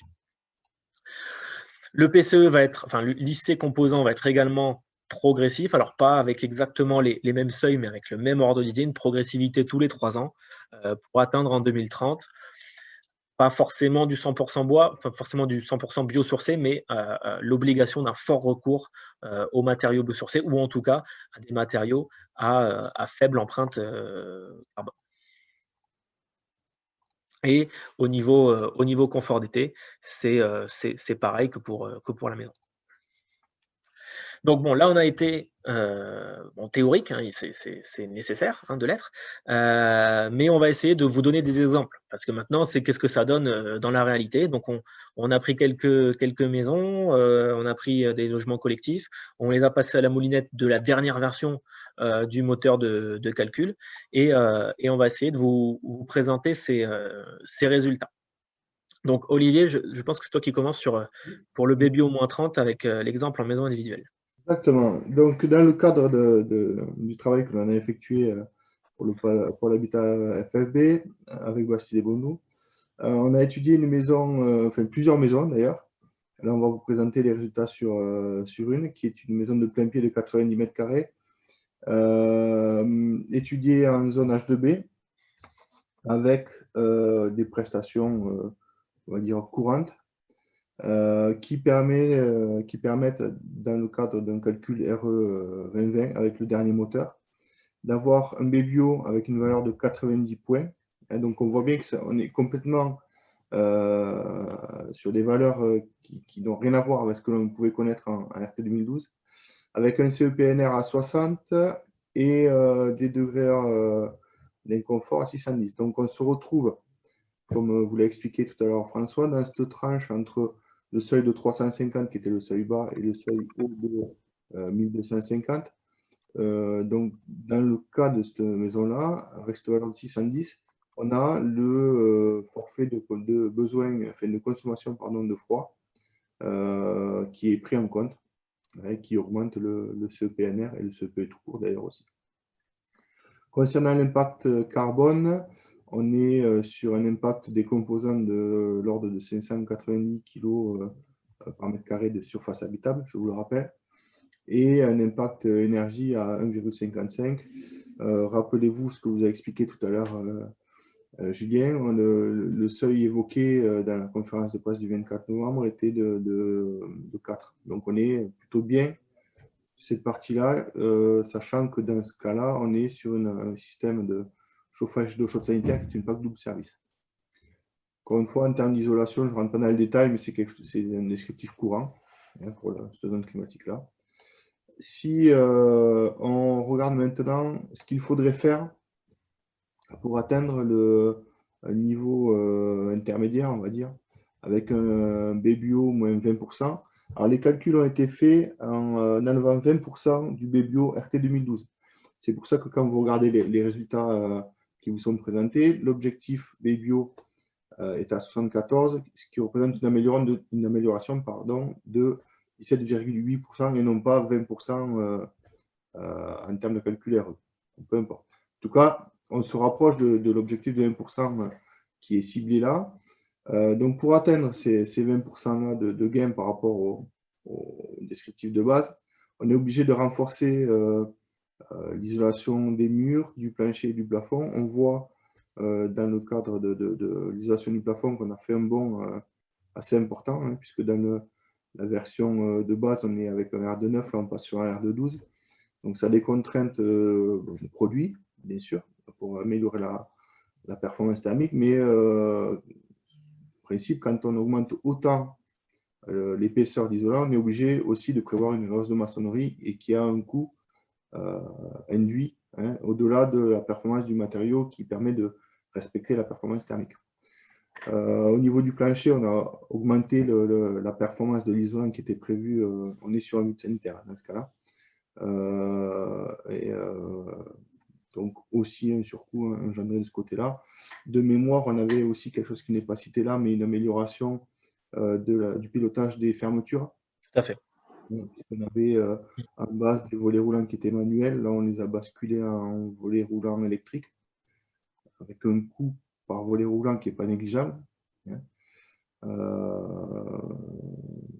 voilà. Alors, quand on intègre toutes ces améliorations-là pour améliorer le BBO, ben, ça a un impact forcément sur les autres indicateurs, notamment les consommations, puisqu'on diminue les besoins, donc par conséquent, on diminue les consommations qui sont associées. Donc, le CEPNR passe de 60 à 52 kilowatts par mètre carré par an, soit un gain d'environ 13%. On fait baisser aussi les degrés d'inconfort. C'est lié à l'amélioration de l'isolation. Et par contre, ben, on augmente forcément la partie composante du bâtiment, puisque en augmentant les épaisseurs, notamment des produits, ou en prévoyant des systèmes complémentaires, comme la motorisation des volets, ben, on a un impact carbone qui est plus important, puisqu'on augmente le quantitatif, hein, de l'opération. On a le pendant de la baisse des consommations sur l'impact carbone de l'énergie, hein, puisque on baisse les consommations d'énergie, bah, du coup l'impact carbone de ces consommations baisse aussi, hein, ce qui est tout à fait logique. Et on Si a on- fait. Oui, Pardon, excuse-moi. Excuse-moi. On passe au baby au moins 30% ou c'est bon? oui, c'est bon. Voilà. On a fait le même exercice pour atteindre le baby au moins 30%. Donc même ordre d'idée, mais pour atteindre l'objectif là fixé un petit peu par les pouvoirs publics à l'heure actuelle. Là, donc on voit que dans le descriptif, on améliore fortement l'isolation des murs, hein, puisque à un moment donné, bon, déjà un R212 en comble, je ne pense pas que ce soit si courant aujourd'hui. Donc, enfin, ça me semble compliqué d'aller au-delà, même si on peut toujours tout prévoir, mais enfin, bon, voilà, il faut rester raisonnable. Donc, on a travaillé essentiellement sur les murs. Il y avait aussi une notion de pilotage automatique des fermetures. Donc, on a encore augmenté le descriptif pour gagner ces 10% supplémentaires.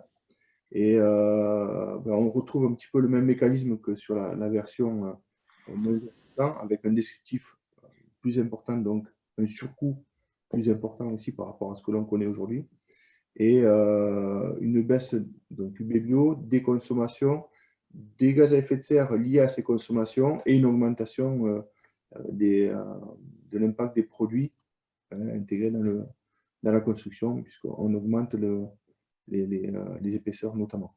Voilà, là, ce qui est intéressant de voir, c'est effectivement que bah, forcément, on va bouger cet indicateur, enfin, on va le renforcer, donc ça va avoir un impact sur le descriptif technique, donc forcément un surcoût, mais aussi un impact sur les autres indicateurs. Et c'est là, d'ailleurs, toute la magie de la RE 2020, c'est que bah, vous allez bouger un curseur et bah, tous les curseurs vont bouger en même temps. Alors, parfois positivement, hein, côté degreur, quant au confort d'été, bah, ça va se voir de manière positive, mais côté PCE, ça va se voir de manière négative. Alors, ça peut paraître pas beaucoup, hein, 23 kilos, mais on va voir que c'est quand même négligeable et pas si simple que ça à regagner par la suite. Puis surtout, il faut être conscient d'une chose, c'est que le logement qui est présenté là, qui est une zone de 90 mètres carrés rectangulaire, enfin assez simple, on va dire, est plutôt bien orienté. Ouais.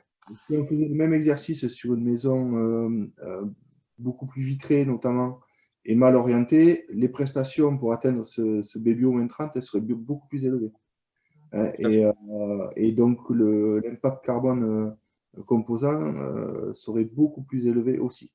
Donc, toute l'astuce va être de trouver cet équilibre entre l'amélioration et le poids carbone, sachant que l'idéal quand même, c'est de travailler en amont sur la conception et sur la récupération de l'énergie gratuite, on va dire, hein, des apports gratuits. Donc, il y a le coût de crayon au niveau de la conception, il va être très important pour diminuer les besoins des logements dans cette RE, parce que tout ce qui est favorable en termes de conception et de dessin permettra d'éviter des prestations et du coup d'impacter le prix et l'impact carbone du bâtiment. Donc, il y a beaucoup d'optimisation à faire de ce côté-là aussi. On est là pour accompagner tout le monde. Alors, on a vu là le BBO moins 30, on a vu son impact en maison individuelle. On n'a pas pris d'exemple en collectif pour pas trop surcharger, mais vous voyez bien l'idée, hein, c'est qu'en collectif, pareil, ça va être un renforcement de l'isolation. Je le disais, ça va être un traitement des ponts thermiques, notamment au niveau des balcons, là où on évitait un peu de les traiter bah, pour des raisons de stabilité structurelle, on va dire, ou autre. Mais bon, voilà, là, ce baby au moins 30% va engendrer quand même au moins un traitement des ponts thermiques plus important, une augmentation de l'isolation aussi des murs. Donc même ordre d'idée et surtout même impact collatéraux au niveau carbone. Pour le collectif, on a aussi insisté sur les indicateurs de consommation qui là aussi ont un impact. C'est François peut-être qui nous en parle? Oui, très rapidement, parce que finalement, il y a beaucoup de similitudes et de redites par rapport aux tendances déjà évoquées. Sur le collectif, la difficulté, c'est qu'on a aujourd'hui un parc de bâtiments RT 2012 et de construction RT 2012 qui est à 70-75% gaz et qui, avec les exigences qui ont été annoncées, et comme tu l'as évoqué, Julien, risque d'être difficile de rester à 100% gaz, en double service en tout cas. Donc, il va falloir qu'on cherche des solutions sans doute hybrides, mais malgré tout, il faut bien avoir en tête qu'à horizon 2024, ça va être, particulièrement délicat. Au même titre qu'en fait, on focalise beaucoup sur le gaz, mais il y a une volonté politique aussi à ce que l'effet Joule ne revienne pas, donc en tout cas pas massivement. Donc le CEPNR est là aussi pour contraindre, au même titre qu'il contraint les énergies fossiles, il est là aussi pour contraindre l'effet Joule, en tout cas au 100% effet Joule. Et enfin, bah, évidemment, tout ce qui est réseau de chaleur urbain qui émettent du carbone vont être de la même manière contraints par le CEP non renouvelable. Si on regarde le CEP quant à lui, ben, il est là pour quand même mettre une espèce de limite et de garde-fou, j'allais dire, pour les solutions au bois, puisqu'on va comptabiliser à ce moment-là les consommations du système de chauffage. Et de la même manière, sur les réseaux de chaleur, à ce moment-là, même s'ils sont vertueux et alimentés avec une source énergie renouvelable, ils seront contraints pour le coup par le CEP. Donc c'est une double mécanique qu'il faut intégrer entre le CEP non renouvelable et le CEP, sachant que Olivier l'a dit en préambule, le CEP non renouvelable, a priori, dimensionne la contrainte la plus forte. On l'a aussi dit, le photovoltaïque qui ne va être pris qu'à hauteur de son autoconsommation sur le projet, en plus pour compenser les usages mobiliers qui ne sont pas comptabilisés dans leur totalité. Ça veut dire que malgré tout, l'autoconsommation liée à la production de photovoltaïque va être réduite à peau de chagrin, en tout cas on le suppose, et ça ne sera pas une solution qui va nous permettre d'atteindre des niveaux de consommation extrêmement bas. Donc voilà, ce que j'ai pas dit tout à l'heure, mais pour rester sur le collectif, sur les degrés heures, c'est que dans les leviers, j'ai évoqué quelques leviers passifs. Il y a un sujet de conception importante pour le logement collectif qui sera tant que possible et tant que se peut, de travailler sur des logements traversants. Parce qu'on privilégiera à ce moment-là des solutions de ventilation naturelle plus faciles et qui permettront d'abaisser les degrés. Ouais, les logements traversants seront effectivement bien placés, on va dire, dans le calcul. Et effectivement, un point important sur le photovoltaïque, bon voilà, pas forcément valorisé, très valorisé dans cette RE. Sur le voilà, tu parlais du confort d'été. Bah, là aussi, alors, juste pour revenir, parce que je crois avoir vu une question dans le chat. Bon, on a fait des choix de variantes à chaque fois, sur le BB au -30. Peut-être qu'il y a d'autres solutions pour atteindre ce BB au -30. Ce qu'on a fait, c'est qu'on a pris certaines dispositions, bonnes, pas bonnes. En tout cas, voilà, on essaie d'évaluer l'impact à chaque fois. Ce qui est intéressant de voir, surtout, ce qu'on veut montrer, c'est l'impact d'un indicateur sur l'autre et comment ces indicateurs s'influencent les uns les autres. Donc voilà, je tenais juste à préciser ça. Donc là, François, sur le conformité, donc là, on a pris le cas de la maison en zone H3, donc la zone la plus chaude. Oui, alors ne vous arrêtez pas sur la typologie de maison qui a été choisie. On va dire que c'est une approche malgré tout théorique. Il y a très peu de R plus comble en H3.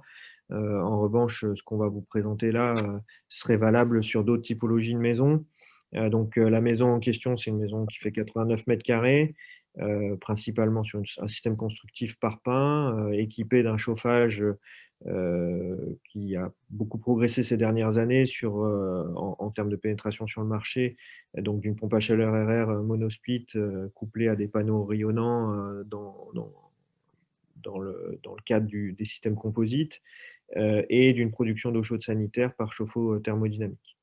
Là aussi, comme pour la maison précédente, on est sur un descriptif d'isolation courant que vous pratiquez tous les jours dans le cadre de la RT 2012.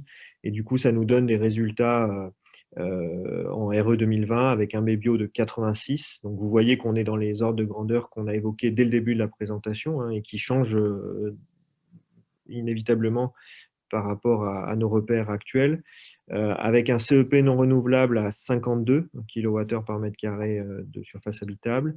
Et là, vous voyez qu'on est avec des niveaux de degrés heure qui explosent largement au-dessus du seuil haut que j'évoquais tout à l'heure à 1250, puisqu'on est à 1535.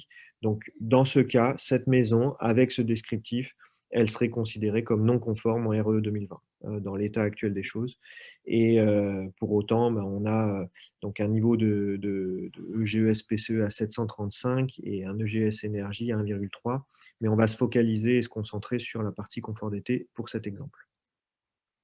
Donc là, on a plusieurs améliorations qui sont en fait des obligations de moyens un petit peu pour traiter le confort d'été. Ouais, alors je l'ai évoqué tout à l'heure sur la diapo confort d'été et degrés heure. L'idée qu'il y a derrière cet indicateur, c'est pas de faire de la clim à tout va, c'est d'abord d'aborder des solutions dites passives pour limiter les consommations, hein, très clairement. Et pour cet exemple, on en a identifié 3. Avec le brise-soleil aluminium, dont l'acronyme est BSO et que vous retrouverez dans les tableaux du dessous, les brasseurs d'air que j'ai évoqués tout à l'heure et le puits climatique. Alors, les brasseurs d'air, une petite précision, on est là dans la modélisation avec un brasseur d'air par pièce principale. Donc, un brasseur d'air dans le séjour, salon séjour, et un brasseur d'air dans chacune des pièces, dans chacune des chambres, pardon. Donc, le résultat des simulations, vous voyez à nouveau la colonne de gauche avec le BBio et l'évolution du BBio en fonction de chaque variante qu'on a fait. Donc, la première variante qui est la deuxième ligne qui correspond au brise-soleil. Donc, on passe d'un BBio de 86 à un BBio de 72. Donc, on a une amélioration du BBio du projet de l'ordre de 16%. En revanche, vous voyez qu'on a une dégradation, si je puis dire, du CEP non renouvelable de l'ordre de 17%. On a à ce moment-là, par contre, on le disait tout à l'heure, que les brises-soleil étaient une alternative à la réduction des degrés heure. On le voit assez nettement puisqu'on passe de 1535 à 1192 sur le projet. Par contre, et on y reviendra, vous voyez que les solutions qu'on va mettre en œuvre peuvent avoir des impacts, pour le coup, négatifs sur d'autres indicateurs. Et là, on voit bien qu'on augmente par les fiches de déclaration environnementale des BSO qui ont été saisies dans cet exemple, on a un impact sur le GES-PCE ou lycée composant, comme on risque de l'appeler maintenant, en passant de 735 à 781. Voilà. Donc, vous voyez que là, on a déjà sur cet exemple une amélioration des degrés heure, mais en contre-pied, une dégradation du PCE. Et vous voyez qu'on était déjà assez haut en PCE par rapport aux valeurs que Julien mentionnait tout à l'heure. On a fait le même exercice. Peut-être reste. Pardon, excuse-moi. On a fait le même exercice, je vais aller plus vite, mais avec les brasseurs d'air et le puits climatique de manière un peu séquencée. Alors, pas d'impact sur le BBio pour chacun d'entre eux. En revanche, une dégradation des consommations, une amélioration nette et encore plus franche même des degrés heure, puisqu'on s'éloigne plus nettement des 1250 degrés. Par contre, là aussi, on voit une incidence sur le GES-PCE. Et enfin, on a fait des combinaisons de 2 ou 3 de ces améliorations ou de ces variantes. Et vous voyez que dans tous les cas, on va cumuler, si je puis dire, de l'amélioration sur les degrés heure. Donc, on arrive même avec la combinaison finale à 377. Donc, on est quand même toujours au-dessus de 350 degrés heure. Mais avec là aussi une augmentation franche des émissions de gaz à effet de serre pour les produits de construction. Et on ne parle pas non plus à ce stade des impacts économiques qui sont pas neutres quand on a cette combinaison de brise-soleil, de brasseurs d'air et de puits climatique. On est sur des impacts économiques et en surcoût relativement importants. Là, c'est vrai que l'objet, si on parle du puits climatique rapidement, l'objet, c'est pas de dire il faut mettre des puits climatiques partout. De toute façon, on va pas se mentir, je ne pense pas que ce sera ça qui se passera. C'est juste voir, ça a un impact positif, très bien. Quand on va parler de brasseurs d'air ou de BSO, voilà, ce sera des solutions sûrement qui vont se développer, Mais là aussi, l'objet, c'est de voir leur impact au niveau carbone. On a aussi chiffré ça, hein. Je ne doute pas que les constructeurs là, et les promoteurs qu'il y a dans la salle sauront chiffrer aussi bien que nous l'impact économique qui est, comme le disait François, pas négligeable. Je réagis juste là à ce qui est dit dans le chat. Les seuils, tout le monde sait, là, je pense que les arrêtés, les décrets sont en circulation, mais ne sont pas communiqués officiellement. Donc, les seuils qu'il y a dans ces textes-là, on ne va pas en parler, hein, on ne se positionne pas par rapport à ces seuils-là. On sait à peu près où on va se positionner par rapport aux annonces des ministres du 24 novembre. Je vais vous rassurer tout de suite, hein, dans les textes, pour ceux qui ne les ont pas vus, il n'y a pas de grande surprise, hein, ça correspond très bien aux annonces qui ont été faites. Mais ils sont à l'heure actuelle en discussion et confidentiels, donc on ne parlera pas des valeurs directement qu'il y a dans ces textes-là. Donc, petite conclusion là, sur le conformité, c'est un peu ce qu'on disait. Voilà, on ne fait que reprendre les conclusions que je disais en détaillant le tableau. Donc, la baisse des degrés heure se fait, on peut trouver des obligations de moyens qu'on a qualifiées de simples. Les brasseurs d'air et les brise-soleil sont à ce jour les mieux modélisés et valorisent finalement la baisse des degrés heure. On a un impact en particulier sur les BSO, sur la baisse du BBio. Et en revanche, voilà, on a clairement un impact sur le climatique, sur les composants, en rajoutant ce type de système. Donc, il va falloir conjuguer les deux. Sur le PCE, justement, en fait, tous les deux indicateurs là, qu'on vient de détailler, le BBio -30 et le confort d'été, comme on le disait, là, ça se confirme, un impact non négligeable sur l'IC composant. On l'a mis EGS PCE, mais c'est IC composant. Donc voilà, enfin, je te laisse. Peut-être François, tu veux commenter ça ou Non, je pense que, j'étais en train de répondre à une question du chat. pardon. De toute façon, on est sur ce qu'on a dit. Sur la maison de 90 mètres carrés, là, sur celle de tout à l'heure. Ouais, sur la maison de 90 mètres carrés, mais avec une valeur de PCE à 590, donc qui correspond à des valeurs en dessous, a priori, des valeurs que tu as évoquées tout à l'heure. Par contre, si on se prend 50 kg CO2 supplémentaires, ça risque d'être compliqué. Voilà, c'est exactement ça en fait, c'est que voilà, on est sur des seuils PCE qui vont être calés à peu près au niveau RT 2012, mais que l'amélioration des deux indicateurs confort d'été et BBio peuvent, dans certains cas, avoir un impact qui fait qu'on passerait plus en PCE. Donc c'est là aussi le jeu des indicateurs qui est là, voilà, on rappelle le tableau avec les estimations qu'on peut avoir au niveau de l'EGS PCE IC composant. Donc voilà, si on est par exemple en 2021 un seuil à 600, là on passerait en RT 2012, mais en faisant du BBio -30 et du confort d'été, on ne passerait plus et il faudrait aller chercher de la performance. Alors, on a essayé dans toutes nos simulations d'aller chercher cette performance au niveau PCE. On se rend compte que voilà toutes les variantes qu'on a faites. Alors, on a estimé en vert, c'est celle qui coûterait moins et en rouge, c'est celle qui coûterait plus. On ne va pas trop parler de surcoût, parce que chacun pourra faire son évaluation individuellement. Mais en gros, voilà tout ce qu'il faut faire.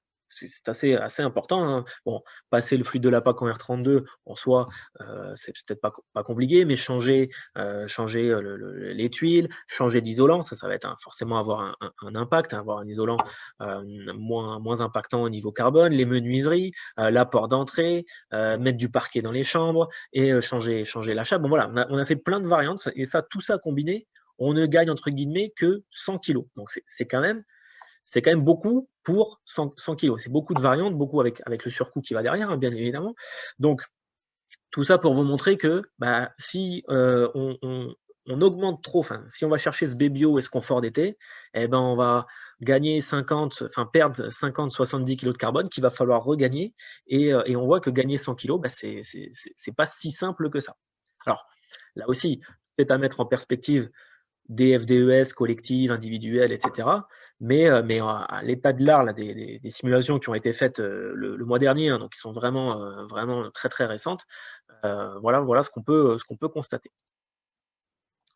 Donc sur cet IC composant, on va probablement être sur des seuils atteignable entre guillemets en 2021, soumis, comme je le disais, aux données FDES et PEP, mais bah, voilà, c'est ce qu'on essaie de démontrer depuis le début, que c'est des exigences qui rentrent en conflit avec les autres exigences de BBO et de conformité. Donc là aussi, un peu comme en RT 2012, de toute façon, hein, il va falloir un petit peu bouger les curseurs et trouver le meilleur optimum technico-économique. Alors, l'objectif à 2030, tel qu'il était dans le tableau, effectivement, au jour d'aujourd'hui, il est atteignable uniquement par la construction bois, par la structure bois. Alors, il va falloir qu'on travaille là aussi tous ensemble, mais au jour d'aujourd'hui, en tout cas, c'est l'objectif qui est de toute façon annoncé, affiché hein, par les pouvoirs publics, de généraliser la construction bois en maison individuelle.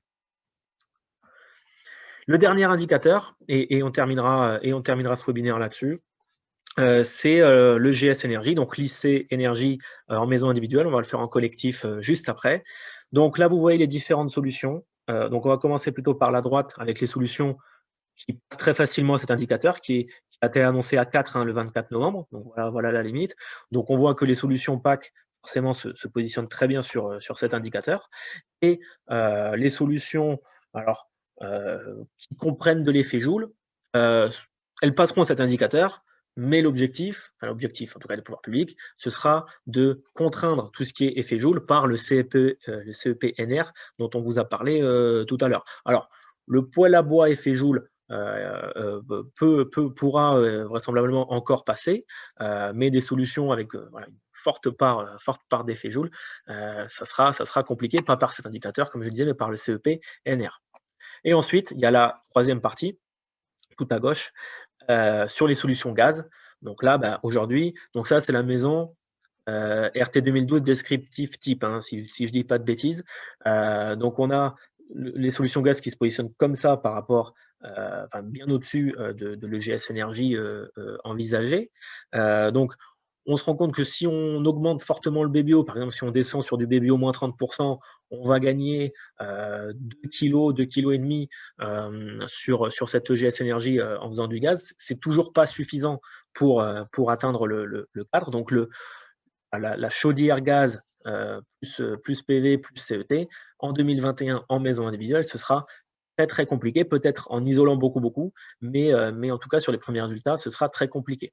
Alors là aussi, solution à travailler, hein, on n'a pas encore assez nous en tout cas assez de recul sur les simulations pour se positionner clairement sur un indicateur, mais tout ce qui est chaudière hybride avec une isolation renforcée, ce seraient des solutions qui là aussi pourraient être embarquées. Ça, c'est vraiment un indicateur sur lequel il faut encore qu'on travaille. Donc c'est pour ça qu'on a fait le raccourci un petit peu dans la presse ou dans les communications sur c'est la fin du gaz en 2021, c'est parce que sur cet indicateur, les solutions gaz sont largement au-dessus et qu'aujourd'hui, il n'y a aucun moyen technique pour descendre en dessous de ce 4 kg.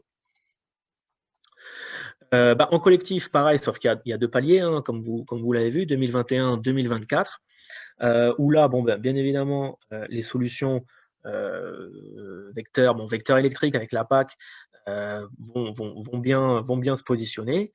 Tout ce qui est effet Joule, pareil avec le CEP-NR contraint. Et ensuite, en 2021, donc si on fait du BBO moins 30%, soit en gaz collectif, en gaz individuel, il y aura encore là aussi la possibilité de faire. En 2024, avec un seuil énergie à 6 kg, là aussi, il faudra plus travailler sur des solutions hybrides pour continuer à faire du gaz. C'est vraiment les indicateurs sont calés pour cet objectif-là. Donc voilà ce qu'on pouvait dire sur cette RE 2020.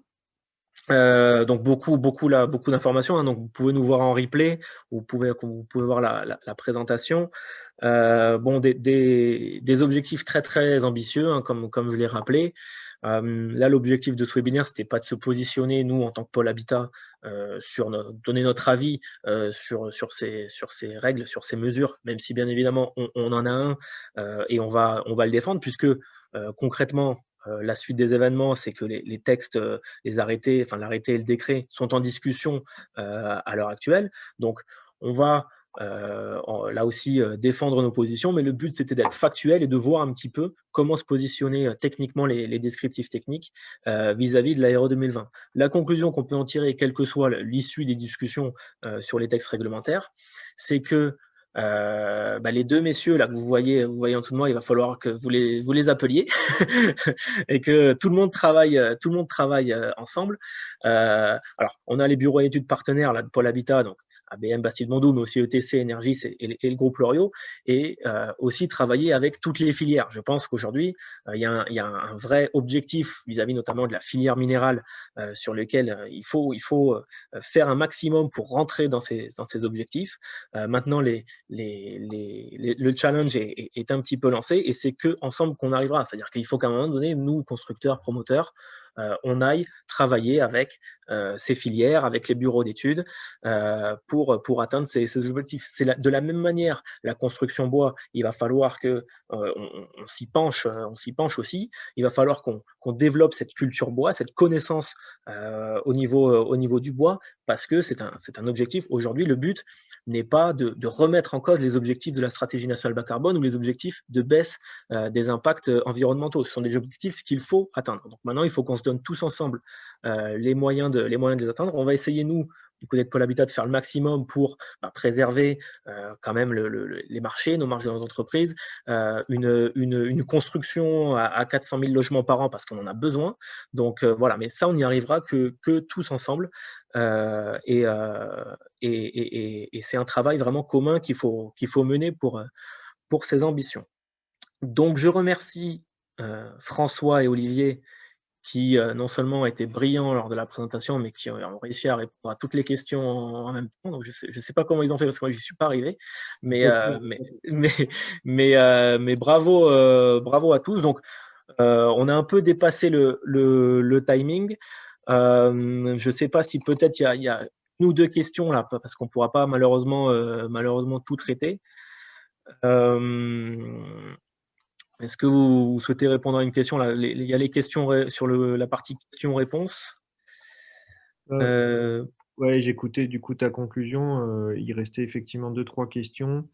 Alors, les études carbone seront-elles par conséquent à faire au moment du dépôt de PC? On n'en a pas la confirmation à ce stade, mais on va dire que pas forcément. Mais ça, c'est une vraie question, effectivement. C'est une vraie question. La réponse, on ne l'a pas. Les discussions vont démarrer là-dessus. Mais dans tous les cas, il va falloir faire des études itératives. C'est-à-dire réglementairement que tu doives faire ton étude au PC ou à la fin, ça n'est que du réglementaire. Dans tous les cas, surtout en collectif, il va falloir retravailler. Donc ça, il y a l'étude réglementaire et puis il y a les études bonnes pratiques, on va dire. Ouais, pour rebondir, si je peux me permettre, c'est vrai que dans tous les cas de figure, quel que soit le couperet sur la notion d'obligation au permis ou à l'achèvement de travaux, on est sur une réglementation et notamment avec la partie environnementale et aussi la partie confort d'été qui impose à anticiper les choses au plus tôt dans la conception. Rapidement, Olivier, si tu veux, on alterne. Avez-vous testé chaudière gaz plus solaire thermique? Oui. Oui, alors regardez, ça reste quand même compliqué. Il ne faut pas se voiler la face. Mais bon. Encore une fois, comme l'a précisé Julien, on a beaucoup de travail à faire ensemble pour regarder des solutions que vous avez l'habitude de travailler, voir si on peut trouver des astuces, on va dire, pour garder ces solutions-là, par exemple, quoi. Et avec un couplage de surisolation, Oui. pour sûr. Oui, et puis les produits vont évoluer. Je veux dire, si on regarde ce qui s'est passé en RT 2012, au tout début, c'était les consommations qui posaient problème, puisqu'on avait des produits, alors, les packs duo n'étaient pas encore intégrés, par exemple. Et puis les produits ont évolué, les performances sont améliorées. Et aujourd'hui, sur un logement plutôt favorable, c'est plutôt le B-bio qui bloque que les consommations. Donc il n'est pas impossible que l'évolution des produits aussi dans le temps fasse que des solutions qui ne passeraient plus au début de ce RE 2020 évoluent dans le bon sens par la suite. Très bien, je pense on va conclure là-dessus. Donc à nouveau, merci, merci François, merci, Olivier. On était plus de 130 là sur ce webinaire, donc c'est super. Donc merci à tous de vous être connectés. Désolé de ne pas avoir pu répondre à toutes les questions. De toute façon, on se connaît un peu tous, hein, donc n'hésitez pas à nous contacter directement. Je pense que de toute façon, cette Aéro 2020, c'est le début de plein de présentations, hein. On va en parler toute l'année 2021, voire plus si affinité. Donc voilà, on vous remercie encore. Merci François, merci Olivier, À toi. et bonne soirée à tous. Et bonsoir à tous.